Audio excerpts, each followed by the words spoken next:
एक असा राजा ज्याने आयुष्यभर संघर्ष केला पण कधीही शत्रूपुढे झुकला नाही. महाराणा प्रताप.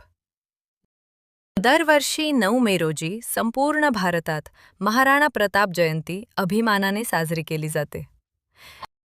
राजस्थानातील कुंभलगड येथे एका महान योद्ध्याचा जन्म झाला, ज्याचे नाव होते महाराणा प्रताप.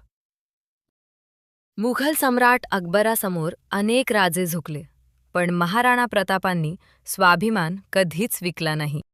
हल्दीघाटीच्या युद्धात त्यांनी हजारो सैनिकांविरुद्ध शूरपणे लढा दिला. चेतक हा फक्त घोडा नव्हता, तो महाराणा प्रतापांचा सर्वात विश्वासू साथी होता. जंगलात राहावे लागले, उपाशी दिवस पाहावे लागले, पण त्यांनी स्वराज्याचा संघर्ष थांबवला नाही. जोपर्यंत शौर्य आणि स्वाभिमान जिवंत आहे, तोपर्यंत महाराणा प्रताप प्रत्येक भारतीयाच्या हृदयात जिवंत राहतील. व्हिडिओ आवडला असेल तर लाईक करा, शेअर करा आणि अशाच ऐतिहासिक व्हिडिओसाठी चॅनलला सबस्क्राईब करायला विसरू नका. जय महाराणा प्रताप.